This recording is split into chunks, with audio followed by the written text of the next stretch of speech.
Entendez bien? Très bien. Alors, on va commencer. Juste, je tiens à m'excuser. Je ne pourrai pas être trop long aujourd'hui parce que nous sommes à Jérusalem encore en pleine fête de Pourim. Et donc, on est très occupé aujourd'hui. Malgré tout, comme j'ai dû malheureusement annuler la semaine dernière, je ne pouvais pas me permettre d'annuler cette fois-ci aussi. Mais je vous demande d'éteindre vos micros, mais ça va être un peu plus court que d'habitude parce qu'encore une fois, on a de nombreuses activités aujourd'hui. Et voilà, donc ce que je vous propose, c'est, je vais parler pendant à peu près une vingtaine de minutes. Après, vous pourrez poser des questions pendant à peu près un quart d'heure, 20 minutes. On va essayer de tenir 40 minutes, 45 minutes. Je ne pourrai pas plus parce qu'il faut absolument que je m'absente. Et voilà. Donc, en tous les cas, c'est toujours un très grand plaisir de se retrouver. Et on va commencer. Vous savez que cette semaine, on commence une paracha très compliquée, très difficile, voire presque même inacceptable. C'est la paracha qui parle de la faute du veau d'or. Quand je dis que c'est une paracha qui est très difficile à comprendre, parce que où se trouve Moshe à ce moment-là? Il se trouve sur le mont Sinaï. Il est en train de recevoir la Torah. Il est censé redescendre avec la Torah. Et voilà qu'au même moment, au moment où il était prêt à redescendre, au même moment, en bas, le Erev Rav, comme la Torah l'indique clairement, c'est le Erev Rav, c'est-à-dire tout ce mélange qui a accompagné Israël au moment de la sortie d'Égypte, qui ne sont pas des Juifs d'origine, on va en parler bien sûr. C'est le Erev Rav qui provoque la faute du veau d'or et malheureusement une partie d'Israël, pas tous, mais une partie d'Israël les suit.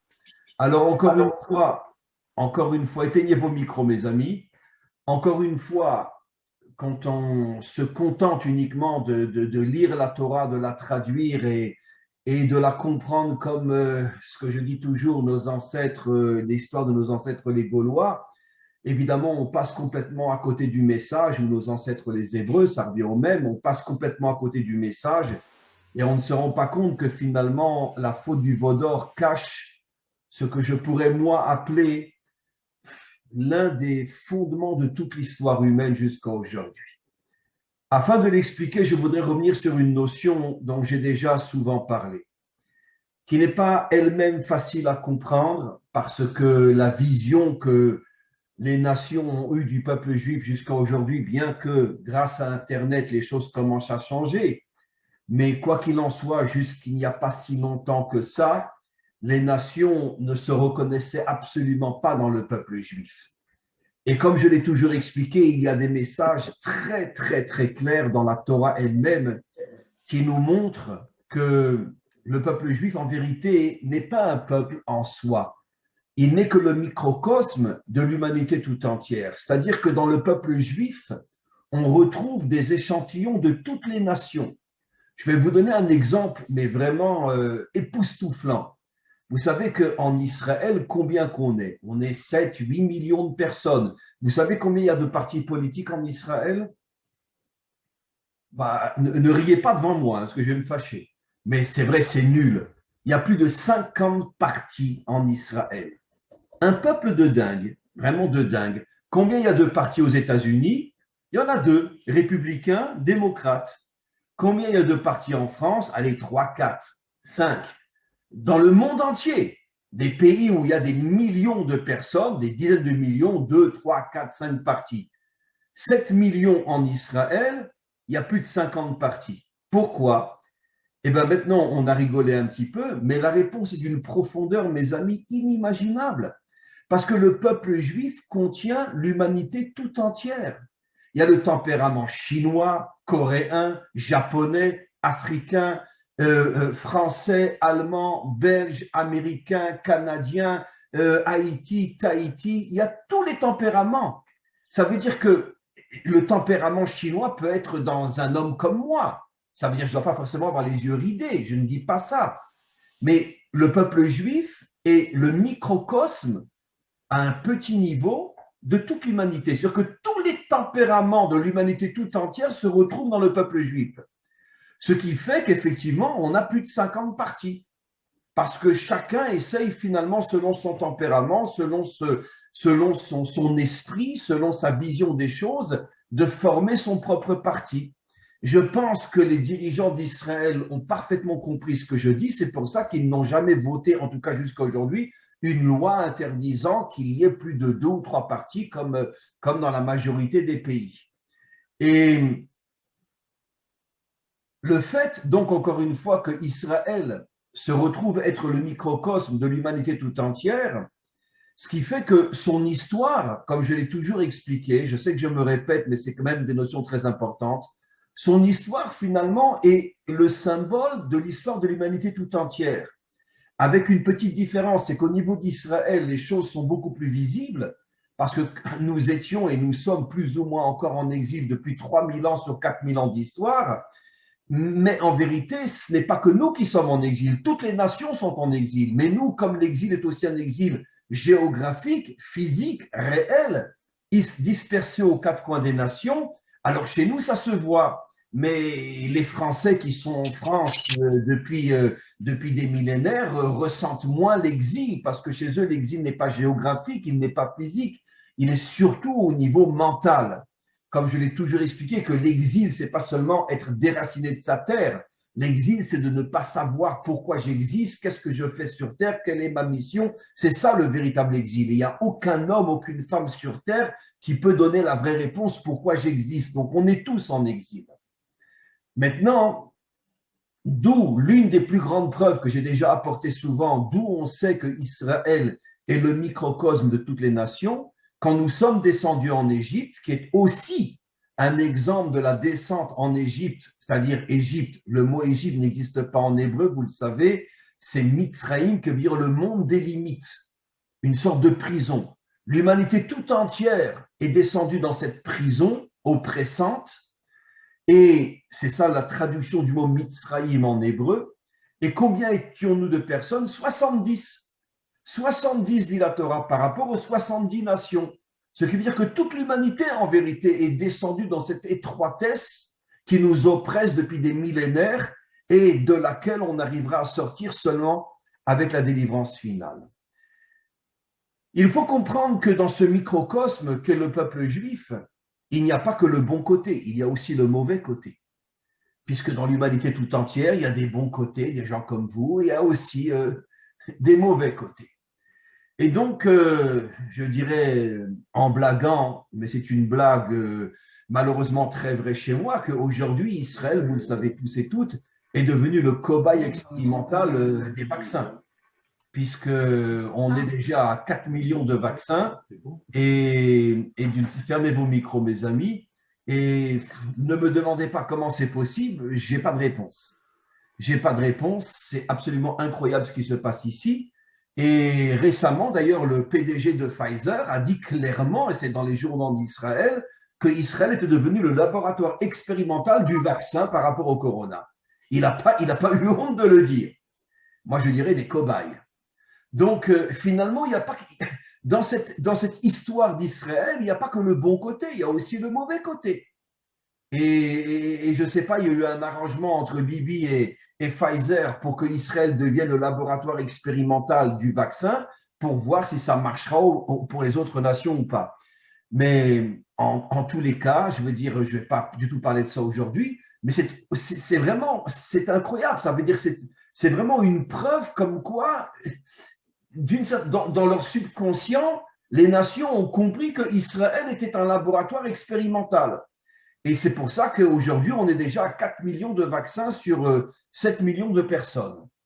Et je pense que d'ici 1 mois ou 2, on sera pratiquement à 90% de vaccinés en Israël. Et après, on en tirera les conséquences pour savoir si les nations, elles aussi, veulent se vacciner ou non. Parce que je sais qu'en Europe, les choses ne sont pas aussi simples qu'ici. Mais donc, il y a le bon côté, il y a le mauvais côté. Une fois qu'on a compris ce que j'explique, on va revenir à l'exemple du Erev Rav. C'est aussi une notion dont j'ai déjà souvent parlé, mais je veux la revoir avec vous aujourd'hui d'une manière beaucoup plus claire. C'est quoi le Erev Rav en hébreu? Quand Israël est sorti d'Égypte, il y a énormément d'esclaves, parce qu'il n'y avait pas que les Juifs qui étaient esclaves en Égypte, par définition. Tous les peuples soumis, tous les peuples conquis, tous les peuples contre lesquels l'Égypte s'était battue et avait fait des prisonniers, les prisonniers étaient ramenés en Égypte et transformés en esclaves. Et donc, il y avait des milliers d'esclaves, à part les Juifs, en Égypte. Et quand Israël est sorti d'Égypte, à ce moment-là, il y a eu on pourrait dire une telle obscurité en Égypte qu'ils n'avaient même plus la force de non seulement d'empêcher les Juifs de sortir d'Égypte, mais même d'empêcher d'autres esclaves.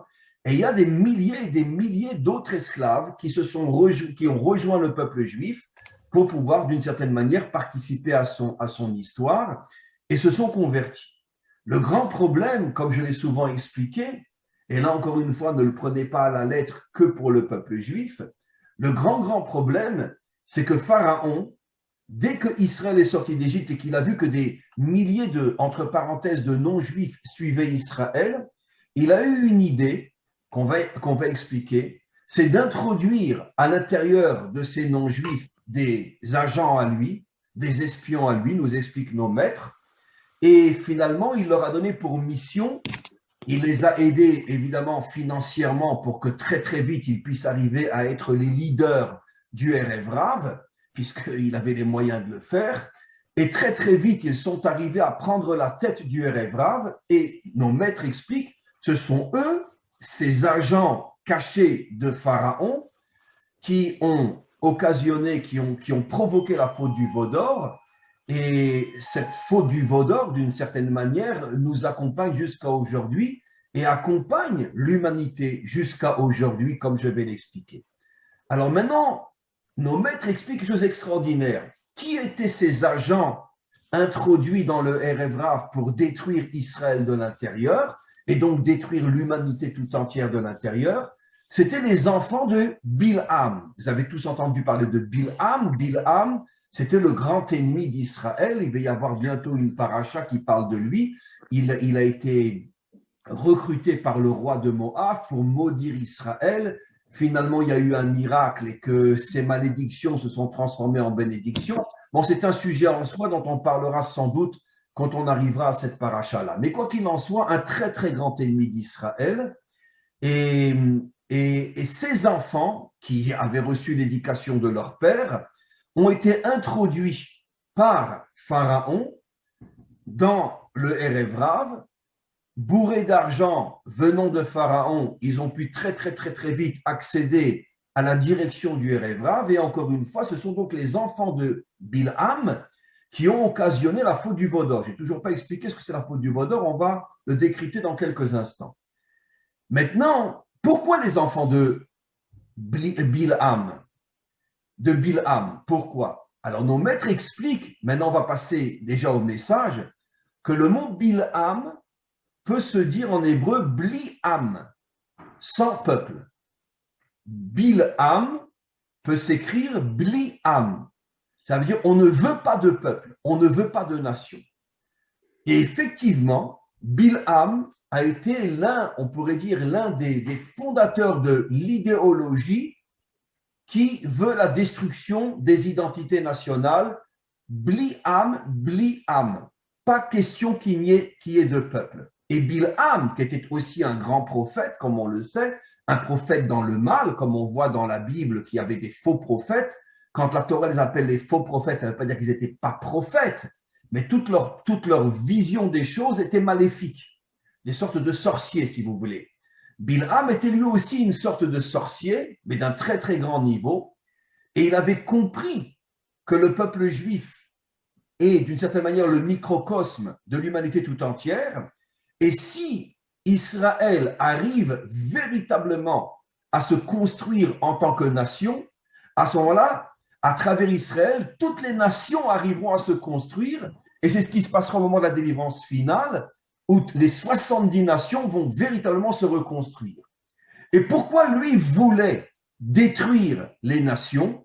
Son idéologie était de détruire les nations, parce que comme je l'ai expliqué souvent, quand une nation a son identité, a son esprit, a son histoire, a sa morale et à sa spiritualité, et a surtout de bons et vrais leaders à sa tête, elle est extrêmement forte, elle est extrêmement puissante. Donc, aucun dictateur ne peut arriver à la détruire. À la rigueur, il se peut qu'à l'intérieur de cette nation elle-même, il peut y avoir pendant quelques années des dictateurs. Mais la nation finit par se révolter et le balayer. Parce que rien n'est plus fort qu'une nation. Vous savez, nos maîtres nous disent, vous le savez, c'est dans la Torah que Moshe était le plus humble des hommes. Et nos maîtres posent une question évidente. Arrêtez de se foutre de nous. Quoi, le plus humble des hommes? Moshe, le plus humble des hommes, quand il était en présence d'un juif, il disait « je suis rien, je suis rien ». Arrêtons, c'est stupide, c'est idiot. Évidemment que non.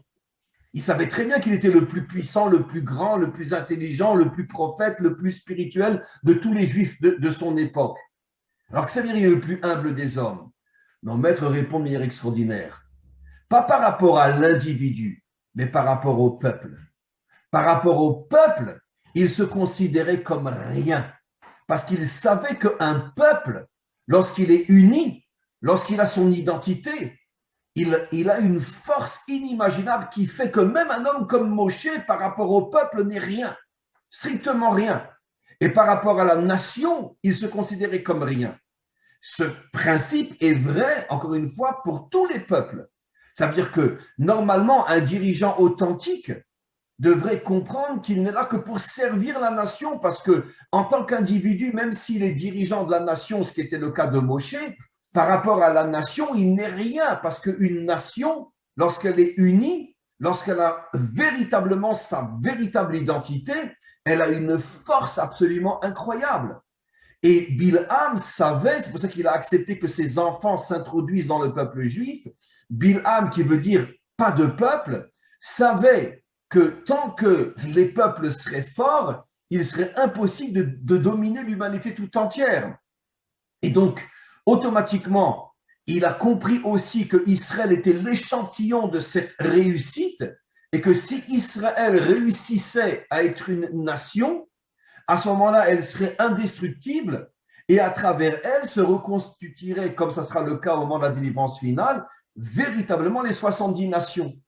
Et ça sera la fin de l'idéologie, on pourrait dire dictatoriale, je ne sais pas comment on dit en français, vous m'avez compris, cette dictature qui veut finalement dominer l'humanité tout entière.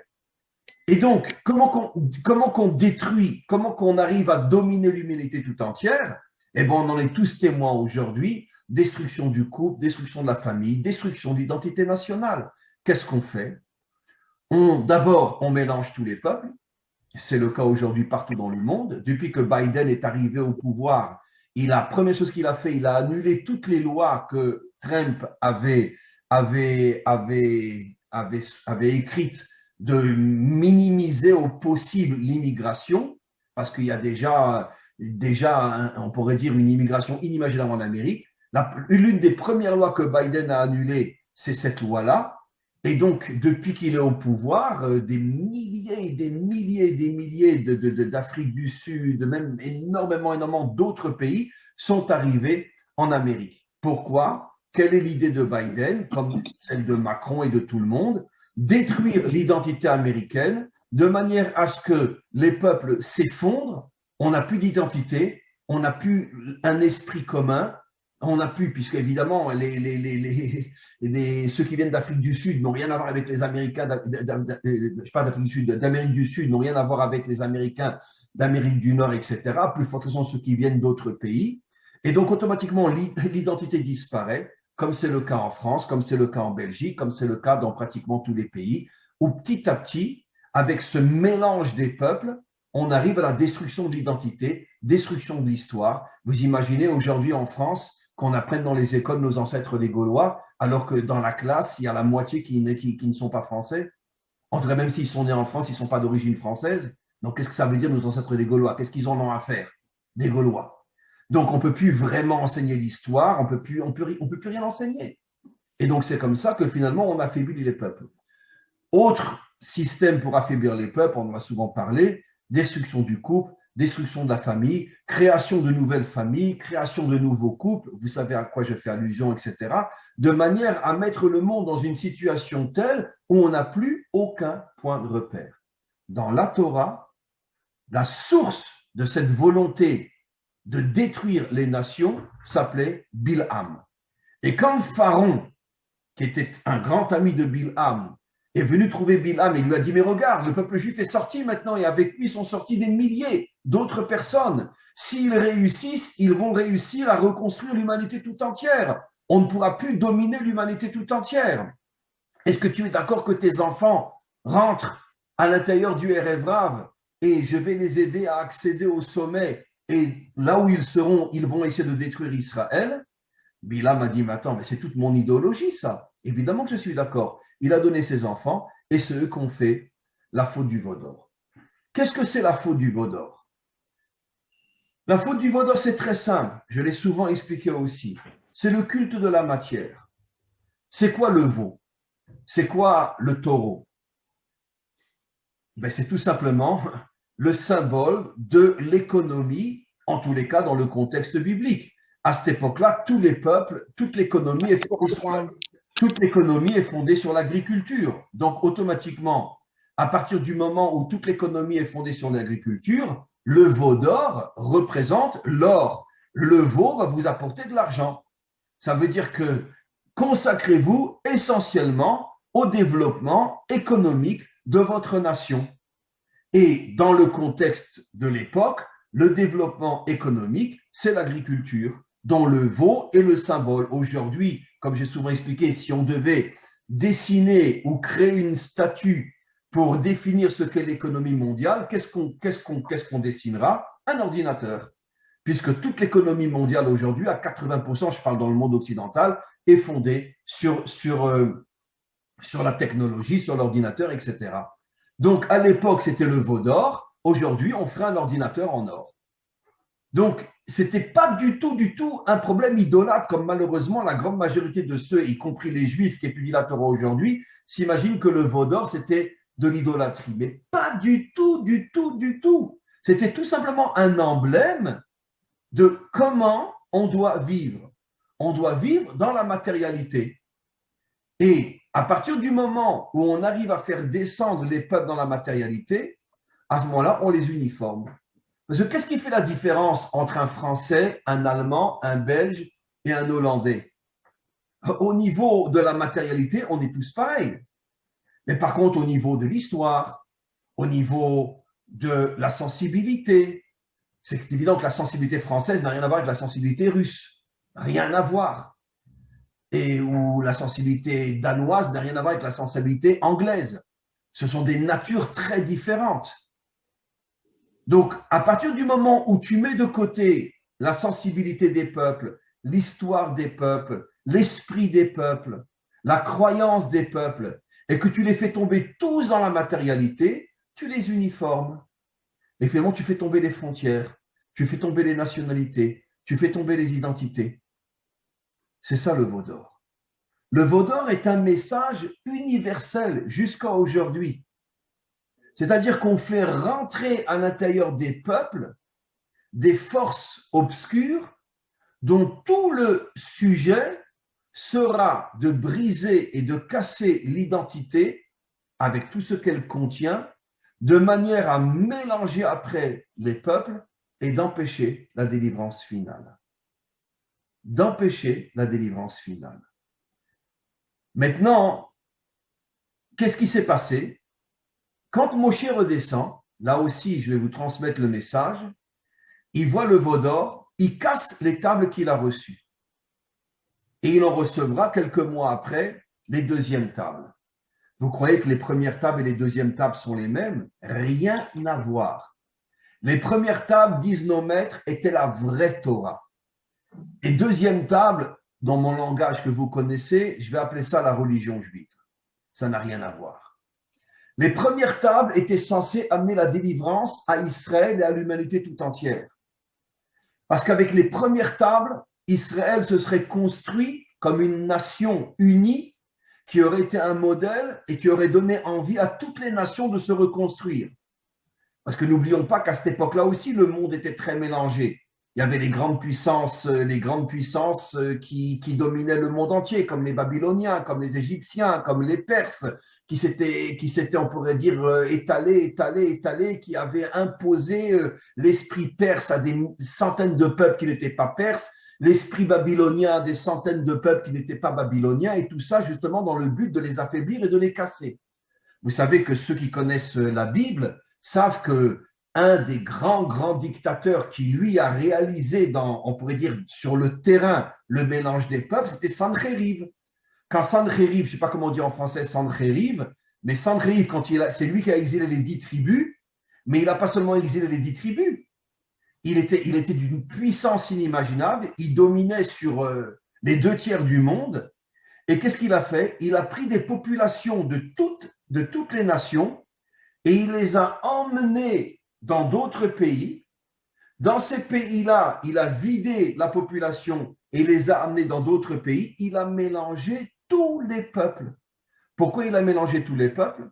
Par exemple, comme je l'ai expliqué dans un cours récemment avec mes amis africains, à l'époque de Moshe, les Égyptiens étaient noirs. Aujourd'hui, ils ne le sont plus. Parce qu'en vérité, les Égyptiens d'aujourd'hui ne sont pas d'origine égyptienne. Ce sont des peuples qui ont été amenés il y a à peu près 3000 ans par Sanchériv. Il a pris des populations de différents peuples et il les a amenés en Égypte. Et les Égyptiens, qui étaient noirs à cette époque-là, il les a mis ailleurs. Rachi dit clairement, nos commentaires disent clairement que toute la population égyptienne à l'époque de l'exil en Égypte était noire, puisque toute l'Afrique était noire. Aujourd'hui, pourquoi tout le nord de l'Afrique n'est plus noir? Parce que l'origine du nord de l'Afrique, ce ne sont pas des Africains. Bon, mais non, ils ont oublié d'où ils viennent, ça remonte à plus de 3000 ans. Mais ça a été le grand mélange que Sanchériv a fait. Ben aujourd'hui, c'est ce qui se passe en Europe. Dans 2, 3, 4, 5 générations, le premier qui trouve un Français, il a gagné. Il n'y en aura plus. Parce qu'il y a de tels mélanges que, pas seulement par rapport aux musulmans, il y a énormément de Polonais, d'Italiens, de Portugais, de Russes en France, etc. Tout se mélange. Donc, où est l'identité française? Qu'est-ce qui se cache derrière? Le plan de Bilham. Mélanger, mélanger, mélanger, mélanger. Donc, je reviens à ce que j'explique. Qu'est-ce qui s'est passé à ce moment-là? Moshe revient, il casse les premières tables. Ça veut dire qu'il remet la délivrance finale à des millénaires. Normalement, la délivrance finale aurait dû être à ce moment-là, si on avait reçu les premières tables, elles avaient en particulier, disent nos maîtres, la force d'unir, de nettoyer et d'unir et de réunir toutes les nations qui étaient déjà mélangées à cette époque-là. Mais Israël ne s'est même pas rendu compte qu'en sortant d'Égypte, lui-même était mélangé, puisque énormément de non-juifs s'étaient mélangés à lui, et surtout avec des espions introduits pour détruire Israël de l'intérieur. Et donc, finalement, les premières tables ont été brisées, et on a reçu les deuxièmes tables qui nous accompagnent pendant des millénaires, mais qui n'ont rien à voir avec les premières tables. Les premières tables étaient les tables de la délivrance, la reconstitution des peuples et de leur force et de leur liberté et de leur indépendance, avec de véritables dirigeants à leur tête qui ne sont pas des dictateurs déguisés ou visibles. Et finalement, les premières tables, Moshe les a cassées et il est remonté sur le mont Sinaï, mais Dieu lui a dit, écoute, je ne peux plus te redonner les premières tables, maintenant je suis désolé, la délivrance, elle est reportée à des millénaires. Et je te donne en attendant les deuxièmes tables, c'est quoi? La religion juive. C'est quoi la religion? On en a souvent déjà parlé, vous le savez tous, c'est comme toutes les religions. Ça veut dire la religion, c'est-à-dire, on vit dans un grand rêve que tout ira bien. Mais sur le terrain, on ne fait plus rien. Parce que la religion nous affaiblit. Elle ne fait pas de nous des guerriers qui sont prêts à se battre. Il y a eu des moments dans l'histoire où certains grands sont arrivés à retrouver la vraie Torah, mais pour une période très courte. L'un des plus célèbres était le roi David. Le roi David est arrivé à retrouver la vraie Torah. C'est pour ça que c'était un homme authentique. Mais après lui, en 2 générations, déjà son petit-fils, il avait déjà tout perdu. Mais quand le Mashiach va venir, à ce moment-là, on aura effectivement à nouveau la vraie Torah. Alors maintenant, autre chose extraordinaire. qu'est-ce que Moshe fait? Il casse les premières tables, comme pour nous dire, eh ben, on est reparti pour des millénaires jusqu'à la délivrance finale. Et aussi, il prend le veau d'or, qui était fait en pierre, je ne sais pas exactement. Il prend le veau d'or, et là, on a quelque chose de très, très, très intéressant qui va se passer.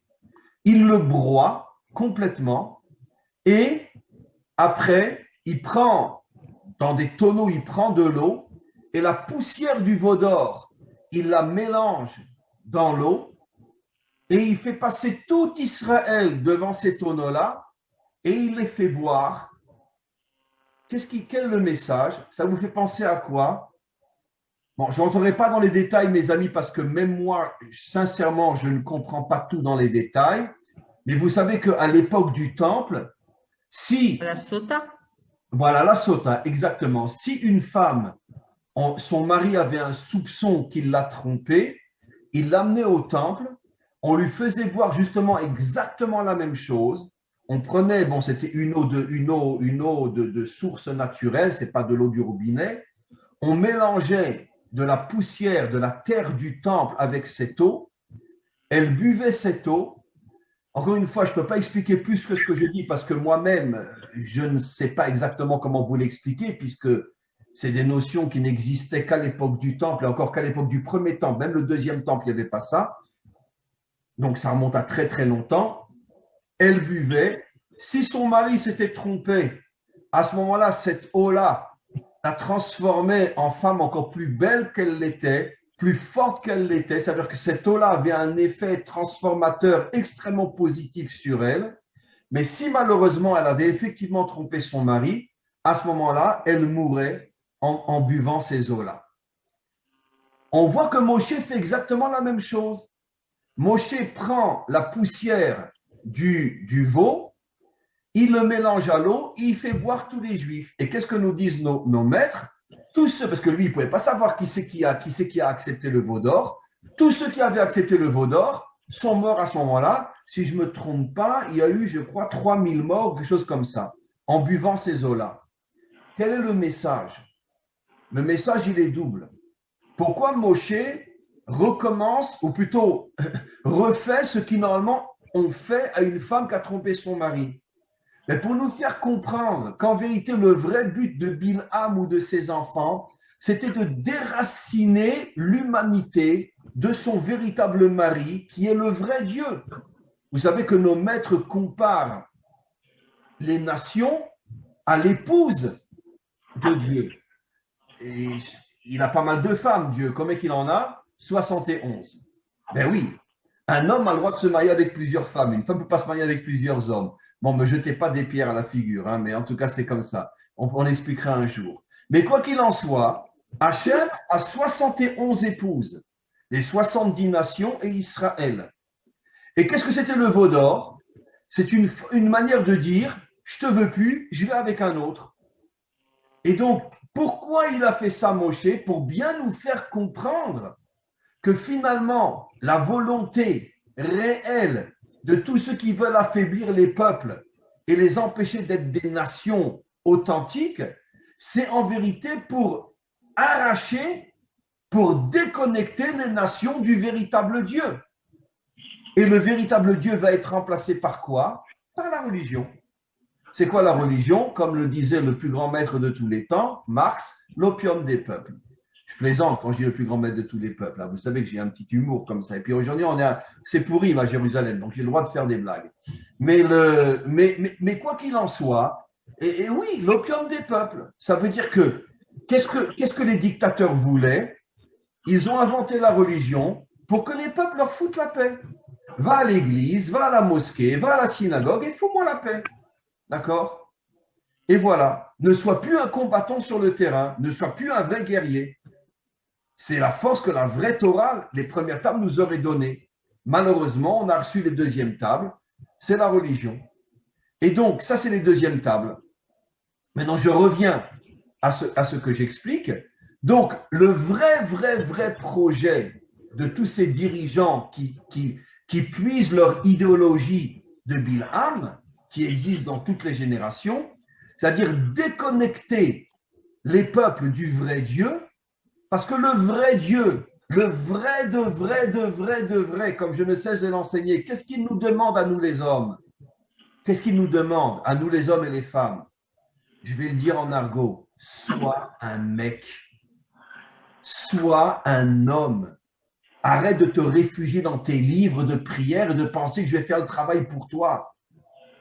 Sois un guerrier, sois un combattant.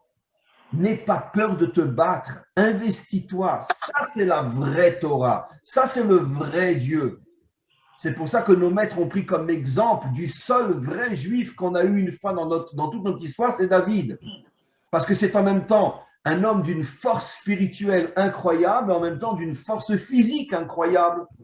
Ça veut dire qu'il arrive à réunir la puissance du corps et la puissance de l'âme. Ça, c'est un homme authentique. Mais qu'est-ce que la religion fait de nous? Ça veut dire qu'elle nous plonge dans une illusion que Dieu va nous prendre en charge. C'est le sauveur. Et plus on lui demande, et plus il va nous prendre en charge. C'est pour ça que ça fait des millénaires qu'on attend le Mashiach, parce qu'il y a une chanson en hébreu extraordinaire qui se fout un petit peu du Mashiach. Bon, c'est un juif laïque qui chante ça en Israël, mais il dit non seulement il ne vient pas, même pas il téléphone. Ça veut dire, et pourquoi il téléphone même pas? Parce que quand il voit dans quelle situation sont les peuples aujourd'hui, il dit attends, je vais venir pourquoi? Moi, pour libérer des moutons. Devenez des hommes et je viens. Et ça fait des millénaires que le Mashiach, il attend qu'on redevienne des hommes. Donc, je reviens à ce que j'explique. Ces eaux que Moshe fait boire, le message est fondamental. Ils veulent que les peuples, qui sont l'épouse du vrai Dieu, se détournent de lui pour tomber dans la matérialité ou dans des idolâtries ou toutes sortes d'idéologies laïques, la droite, la gauche, le milieu, tout ce que vous voulez, pour que l'homme s'écarte du vrai Dieu. Parce que le vrai Dieu, c'est celui qui nous donne les forces de pouvoir être des hommes authentiques. Maintenant, cette histoire, mes amis, pour terminer avant vos questions, on la vit jusqu'à aujourd'hui. Mais comme je l'ai souvent dit dans mes cours, le Zohar nous affirme depuis 2000 ans déjà que juste avant la délivrance finale, le dernier grand combat de toutes ces forces obscures qui se battent contre nous, toutes ces forces-là se dévoileront dans toute leur puissance juste avant la délivrance finale.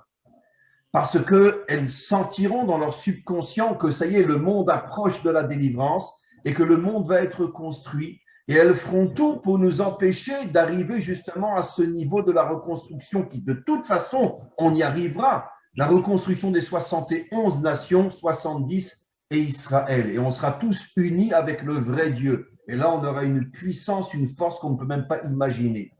Et plus personne ne pourra nous écraser.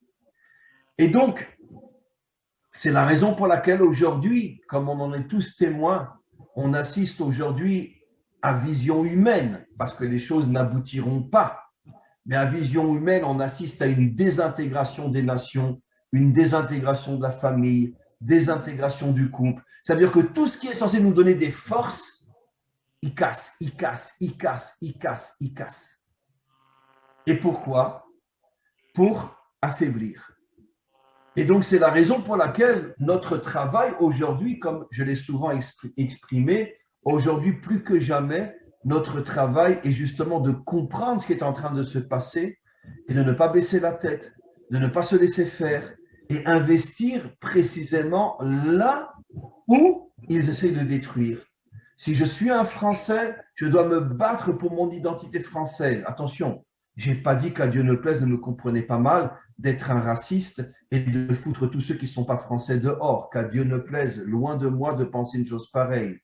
Mais se battre malgré tout pour l'identité française, se battre pour l'identité belge, se battre pour les identités. Maintenant, comment? Et je ne sais pas, peut-être en montant des mouvements qui vont se centraliser, se concentrer sur justement sur le refus de la perte d'identité. Se concentrer sur la réussite des couples, sur la réussite de la famille. C'est très, très, très important. C'est notre dernier combat avant la délivrance finale. Juste un simple rappel, j'ai déjà dit des milliers de fois, pratiquement les premières paroles que Dieu adresse à Abraham quand il se dévoile à lui, le premier fondateur d'Israël et donc le premier fondateur de l'humanité tout entière. il lui dit la preuve que ce n'est pas seulement Israël, mais l'humanité tout entière. En toi seront bénies toutes les familles de la terre. Ça veut dire que la mission d'Abraham concerne tous les peuples. Mais nos maîtres posent une question. Pourquoi? Nos maîtres posent une question. Pourquoi est-il dit toutes les familles de la terre, tous les peuples de la terre? Pour nous faire comprendre qu'un peuple doit être comme une famille. Ça veut dire comme une famille. Tu es mon frère, tu es ma sœur, tu es mon père, tu es ma mère, tu es mon cousin. On se sent vraiment lié par un ADN qui fait qu'on appartient à la même famille. Et c'est justement le dernier grand combat aujourd'hui. Maintenant, quand le Mashiach va se dévoiler, j'espère qu'un jour il va téléphoner pour dire qu'il arrive, mais en tous les cas, quand il va se dévoiler, ça va être son premier travail de reconstituer les 70 nations. Et alors, croyez-moi que ça ne va pas être facile, parce que toutes les forces obscures de ce monde, quand elles vont sentir que ça y est, on peut reconstruire les nations, ça va être une lutte absolument incroyable. Mais comme je l'ai annoncé, je crois, je ne sais plus si c'est avec vous ou dans un cours récemment, le Zohar explique clairement que quand le Mashiach va se dévoiler, les premiers qui vont se rassembler autour de lui vont être des centaines de milliers d'hommes et de femmes venant des nations. Vous vous rendez compte que le Zohar dit il y a 2000 ans? Rabbi Shimon Bar Yochai, il dit que les premiers qui vont se rassembler autour du Mashiach vont être les nations, pour être avec lui, pour l'aider à se battre contre tout le mal de ce monde. Donc, on a du boulot, il faut se mettre au travail, et voilà. Est-ce qu'il y a des questions, mes amis? Rav, bonjour Rav. Vous savez, d'abord, on vous a regretté la semaine dernière, mais donc on a un peu plus travaillé pendant toute la semaine pour compenser. Et vous savez, en homéopathie, pour les personnes dépressives, donc ce qui est l'état actuel des gens, c'est-à-dire la dépression, c'est séparer le corps de l'âme. Oui. On donne, écoutez-moi bien, aurum metallicum, c'est-à-dire l'or additionné au métal. Le métal qui fait penser à la plaque de Yosef. Oui. Donc, pendant tout le cours, bon, vous le savez mieux que moi, la plaque de Yosef qui est sortie de l'eau du Nil. Et donc, on a dit, on jumelle l'or et le métal pour redonner l'union entre le corps et l'âme, entre l'homme et la femme, entre le taureau. J'ai réfléchi, je me suis Shor, le taureau, et Shoresh, la racine, l'énergie du Shin. Écoutez, c'est extraordinaire, voilà, vous. C'est d'autant plus incroyable ce que vous dites que sachez que, comme, de la même manière que les couleurs ou les matériaux ont un représentant au niveau des qualités. Par exemple, l'or, c'est la qualité de la rigueur. Le fer, pas le fer, oui, rouge. Le barzel, mais est-ce que c'est le fer en français? C'est la qualité. Barzel, le fer. Oui, c'est le fer, c'est la qualité. Non, vous avez dit, c'était quoi les trois matériaux, excusez-moi? Les deux, l'or et le métal. Ah, voilà. Le métal, c'est la qualité de la bonté. Donc, ça veut dire qu'on unit les deux qualités contraires dans ce remède que vous dites. Ce qui redonne l'équilibre au corps, justement. Oui. Voilà. Oui. Absolument. Voilà. Des tables. Pourquoi Hachem a donné les bonnes tables en premier, sachant que Moïse allait les détruire, et il ne les a pas données à la deuxième fois? Mais parce qu'une fois qu'il y a eu la faute du veau d'or, Israël ne s'est jamais, jusqu'à aujourd'hui, nettoyé de cette faute-là. Ça veut dire que c'est une faute qui a abîmé l'âme d'Israël jusqu'à la délivrance finale. C'est pour ça que jusqu'à aujourd'hui, il y a de tout dans le peuple juif. D'accord? Il y a des gens très bien, il y a des gens pas bien du tout, comme dans tous les peuples.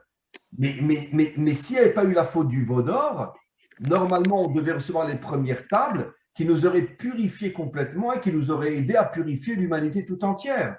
Mais comme il y a eu la faute du veau d'or, qui était une faute très, très, très grave, on pourrait dire, elle a abîmé l'âme juive authentique, qui fait que jusqu'à aujourd'hui, il y a des biens et des pas biens dans notre peuple comme dans toutes les nations, jusqu'à la délivrance finale. Donc, on ne pouvait plus recevoir les premières tables, parce que les premières tables ne peuvent être données qu'à un peuple qui est vraiment le vrai réceptacle de ces forces-là. Donnons un exemple très simple, idiot, mais très simple. Ici en Israël, donc l'armée est obligatoire, mais quelqu'un veut rentrer dans une unité d'élite, ben, il a des entraînements inimaginables à faire pour voir s'il est à la hauteur d'eux. S'il n'est pas à la hauteur, ben, il ira ailleurs. Donc, ça veut dire qu'il faut que tu sois un réceptacle capable d'être dans une unité d'élite ou dans une unité combattante. Ou bien, si tu veux rentrer dans les unités secrètes d'informatique, il faut que tu aies une tête de génie. Donc, on te fait des tests. Donc, c'est pareil. Pour recevoir les premières tables, il fallait que Israël soit à un niveau de pureté inimaginable. La faute du Vaudor a tout cassé. Et donc, ça fait des millénaires qu'on vit avec, comme disent nos maîtres, hein, ce n'est pas de moi, nos maîtres nous disent que cette faute ne sera réparée complètement que véritablement à la délivrance finale, chez nous comme au niveau de l'humanité tout entière. Vous comprenez? Voilà. Merci pour vos questions. Oui, Micha. Oui, bonjour. Est-ce que vous m'entendez? Oui. Qui parle? Parfait. Yehuda Amselem. C'est la première fois que j'assiste. Je suis très content d'ailleurs. Et par contre, on ne vous voit pas, c'est dommage. Bon, c'est pas grave. Si vous voulez rester caché, on n'a pas de problème. Allô? Ah, le micro s'est fermé, mince.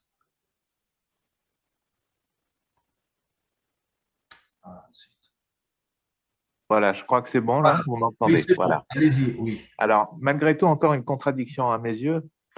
Mais comment cette faute du Vaudor pouvait être imputable au vrai Bnei Israël, sachant que c'était le Erev Rav qui en était le responsable?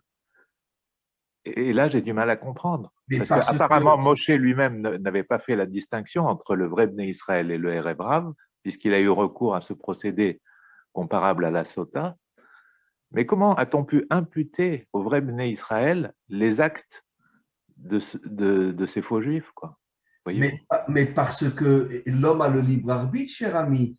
L'homme a le libre arbitre et une grande partie d'Israël a suivi, je ne dirais pas le Erev Rav, mais les faux dirigeants du Erev Rav qui étaient en vérité. D'accord, je comprends mieux. Là, je comprends. Il y a le libre arbitre et je vais vous donner un exemple très simple, idiot, mais tellement simple. Quelqu'un, vous êtes un homme, je ne vous connais pas, mais vous êtes un homme d'affaires. Quelqu'un rentre dans votre bureau et vous pose sur la table un chèque de 1 million d'euros si vous êtes d'accord de rentrer dans sa corruption. Et si vous rentrez, vous êtes entièrement fautif, même pour 1 million d'euros. C'est clair. Non, à partir du moment où les vrais juifs ont suivi les faux, en partie en tout cas, là je comprends mieux, effectivement. Voilà. Mais il me semblait qu'il y avait une vraie segmentation entre les Erev Rav qui avaient fait le vol d'or et les autres, mais ce n'était pas le cas. De libre arbitre et chaque homme a la force de pouvoir décider si oui ou non il est prêt à se laisser séduire. Et c'est ce qui s'est passé avec une partie importante d'Israël qui ont suivi le Erev Rav et ils n'ont aucune excuse à ce niveau-là. Voilà. Je vous remercie beaucoup. Moi aussi, cher ami. Encore une question, Mika?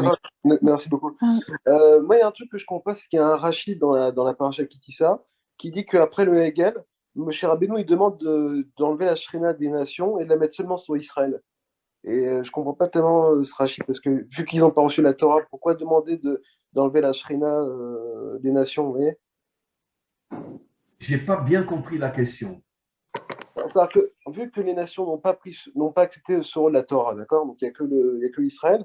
Pourquoi alors Moshe Rabbeinu pourquoi Moshe demande à Hachem d'enlever la Shrina aux nations? Il y a un Rachid dans un des derniers chapitres de la paracha qui parle de ça. D'abord, tout simplement, parce que jusqu'à aujourd'hui et de tous les temps, dans toutes les nations, il y a des gens extraordinaires, il y a des gens très bien partout. Il y a des gens très bien partout, il y a des gens corrompus et de grands malfaiteurs partout. Et aucun peuple ne peut dire « je suis le meilleur ». La seule différence, donc c'est la raison pour laquelle au départ, le maître du monde avait l'intention justement que la présence divine, d'une certaine manière, puisse être partout où il y a des gens extraordinaires. Très bien. Maintenant, quand Moshe a dit que dans un premier temps, il préférait que la présence divine soit en Israël surtout, c'est parce que Israël avait accepté la Torah. Pas parce que Israël est mieux que les autres peuples. Je n'arrête pas de le dire et je le répéterai jusqu'au dernier jour de ma vie, jusqu'à 120 ans, bien sûr. En tant qu'être humain, nous ne sommes pas meilleurs que les autres. Il y a des gens extraordinaires chez nous, il y a des gens extraordinaires chez les nations. Il y a des pourritures chez les nations, il y a des pourritures chez nous aussi. Mais la différence que nous avons, c'est que nous avons accepté la Torah. Et à partir du moment où nous avons accepté la Torah, elle est avec nous jusqu'à aujourd'hui. Et elle sera bientôt diffusée dans le monde entier au moment de la délivrance chez les 70 nations. Ce n'est pas parce que nous sommes mieux, mais c'est parce que nous avons, d'une certaine manière, la connexion qui nous permet justement d'avoir cette relation, on pourrait dire, plus intime avec le vrai maître du monde, à condition qu'on étudie la vraie Torah et qu'on ne la transforme pas en religion. Tu comprends?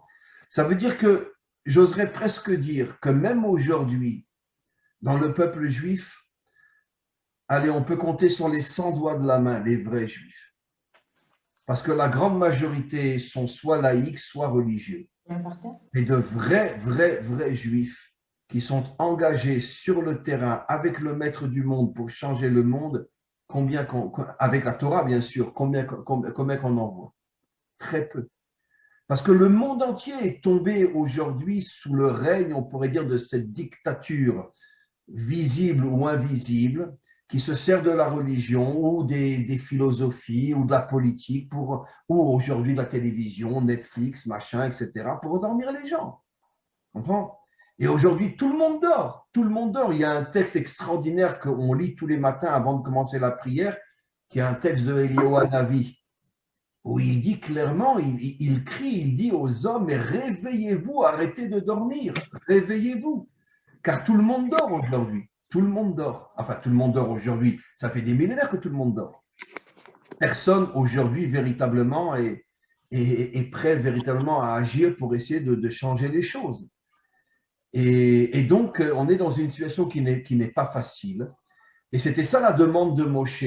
Moshe a dit, par le mérite de la Torah, garde un lien avec Israël pour que nous puissions, on pourrait dire, réaliser notre mission de nous sauver par nos actions, bien sûr, et de sauver l'humanité tout entière. Voilà. Voilà, mes amis, une dernière question, parce que finalement, on a dépassé largement le temps qui était prévu. Y a-t-il une dernière question? Oui, moi, Rav, s'il vous plaît. Ah. Oui, Pauline, oui. Oui, s'il vous plaît. J'aimerais savoir comment on peut faire pour savoir quelle est notre identité ou quelle est notre mission, en fait. Enfin, je sais pas comment on peut dire ça. Comment on peut faire pour connaître ça? C'est une réponse à laquelle, à 70%, j'aurais du mal à vous répondre. Ouais. Vous vivez en France? Oui. Oui. Parce que, justement, on est aujourd'hui peut-être plus que jamais dans une situation, et c'est parce qu'on est à la veille de la délivrance finale, et comme nos maîtres nous l'enseignent, avant qu'une grande lumière ne se dévoile, une très grande obscurité nous recouvre. C'est le fameux verset, chaque verset de la création qui dit « il fut soir, il fut matin », pour nous faire comprendre qu'avant qu'il y ait la lumière, on traverse d'abord une grande obscurité. Et aujourd'hui, puisque le monde approche vers la délivrance finale qui reconstruira l'humanité tout entière, qui sera une lumière d'une puissance inimaginable, c'est pour ça que l'obscurité est très très forte et que 99,9% des hommes et des femmes sur Terre ne savent pas véritablement pourquoi ils existent. Malgré tout, d'accord, il y a un minimum de réponses.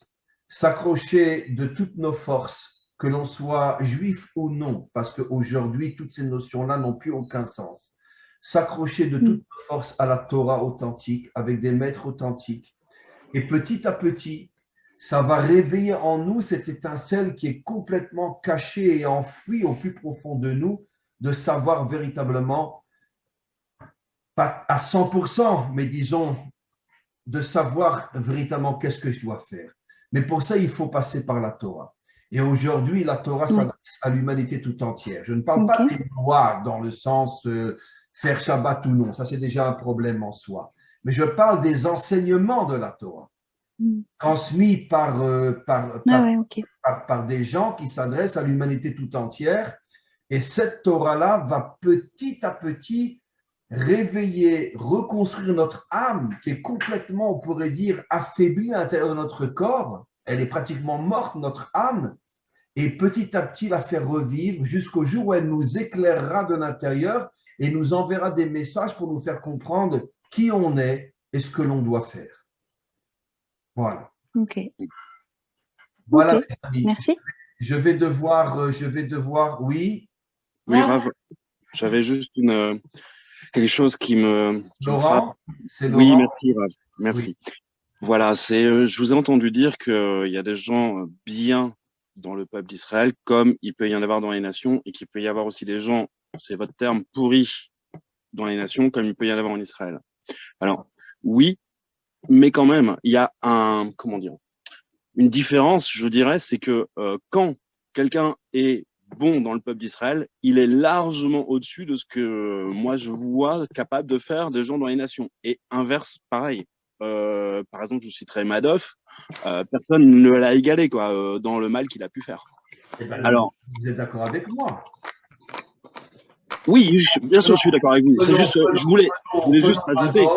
Prenons Weinstein qui avait Absolument. qu'il avait acheté avec des orgies toute la journée. C'est pourtant un youpin, un sale juif.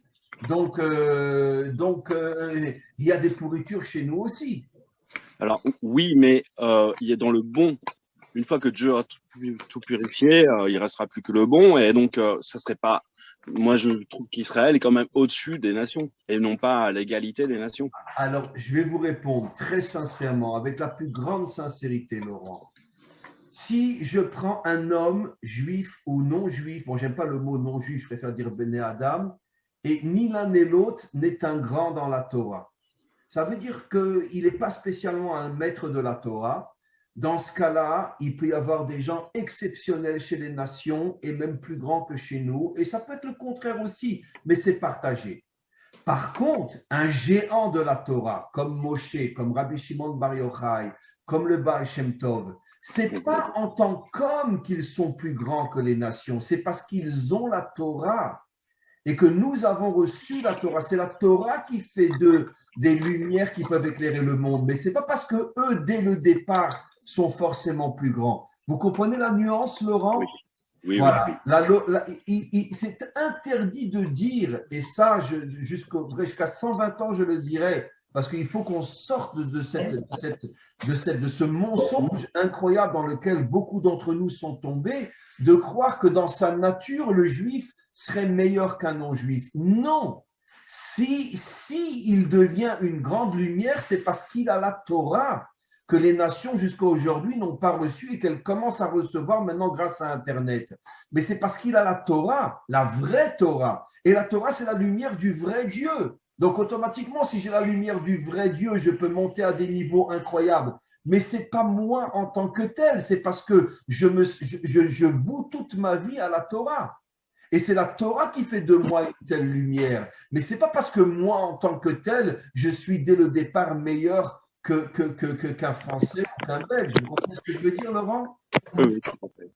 Voilà. Je peux vous donner un exemple qui va confirmer ce que je dis dans le sens contraire, Laurent. On avait un très, très grand maître dans le Talmud qui s'appelait Elisha ben Abouya, je ne me rappelle plus exactement, que nos maîtres appellent Acher, qui était un très, très, très grand maître. Et puis bon, un jour, il a disjoncté, il a lâché toute la Torah, et il est devenu une des plus grandes crapules de son temps. Et qu'est-ce que nos maîtres veulent nous faire comprendre par là? C'est-à-dire que quand il était grand, ce n'est pas parce que lui, en tant qu'homme, était grand, c'est parce qu'il avait la Torah. Et quand il a lâché la Torah, il est devenu une grande crapule. Vous comprenez? Oui. Ça veut dire que c'est la Torah qui fait du Baal Shem Tov un Baal Shem Tov. C'est la Torah qui fait du Rabbi Lubavitch un Rabbi Lubavitch. C'est la Torah qui fait de Moshe un Moshe. Vous comprenez? Mais sans la Torah, il n'y a aucune différence entre les peuples. Il y a des biens et des moins biens partout. Voilà. Je voulais vous demander, les enfants de Bilam, ils se sont convertis? Oui, mais c'était une fausse conversion. C'est comme des agents secrets. pour pouvoir se faire passer pour des Juifs. Ah, d'accord. Voilà, c'était une fausse conversion dans le but de détruire Israël de l'intérieur. Maintenant, comme je l'ai déjà dit des dizaines et des centaines de fois, il n'y a pas un peuple qui est plus introduit que le peuple juif depuis sa naissance. Jusqu'à aujourd'hui, on est complètement introduit par des gens qui se font passer pour des juifs, qui sont en vérité à la solde de toutes ces puissances néfastes cachées, qu'ils introduisent dans le peuple juif pour nous détruire de l'intérieur. On en connaît, je veux dire, on en connaît déjà pas mal. Il y en a un des plus célèbres, un Américain, son nom commence par un sceau, c'est parce que c'est un véritable sceau, et il se fait passer pour un juif alors que c'est un sale nazi. Il a collaboré avec les nazis pendant la Deuxième Guerre mondiale, il est responsable de la mort de milliers de juifs, et puis il fait croire qu'il est juif. Pourquoi ils l'ont introduit chez nous? Mais parce que pour nous pourrir de l'intérieur, pour que les nations, quand ils voient un type comme Sceaux, ils disent « Mais attends, c'est pas possible, mais c'est quoi ces youpins-là » mais les gens ne savent pas que ce n'est pas des juifs. Ce n'est pas des juifs. Et dans chaque génération, ils introduisent chez nous des pourritures qui nous salissent de l'intérieur. Ils ont du fric, ils ont de l'argent, ils sont célèbres. Et moi, sincèrement, je comprends quand les nations voient un type comme lui et ils disent « Mais attends, c'est quoi ces juifs-là » Ah, ben je comprends Hitler, hein, finalement, hein. Et parce que c'est vrai, quand on voit quelqu'un comme Sceaux, on dit « je comprends Hitler ».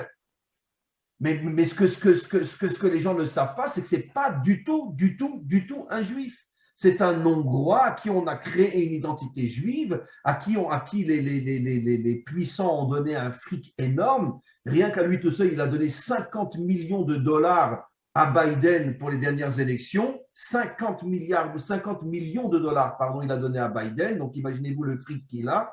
Mais ce n'est pas seulement son fric. Ce fric, il le reçoit des grandes puissances, on pourrait dire cachées, qui l'ont introduit dans le peuple juif pour salir le peuple juif. Voilà. Et des comme ça, il y en a tout le temps durant. Attends, c'est dans tous les peuples, hein, ce n'est pas que chez nous. Mais chez nous surtout. Chez nous surtout. Voilà. Et donc, il faut que les nations comprennent au fur et à mesure que quand on voit vraiment chez les nations ou chez nous vraiment une très grande crapule, il faut se poser la question, est-ce que c'est sûr que c'est un juif? Peut-être c'est pas un juif, peut-être c'est un type introduit. Et la première fois qu'on a introduit des voyous dans le peuple juif, c'était les enfants de Bilam et c'est Pharaon qui les a introduits.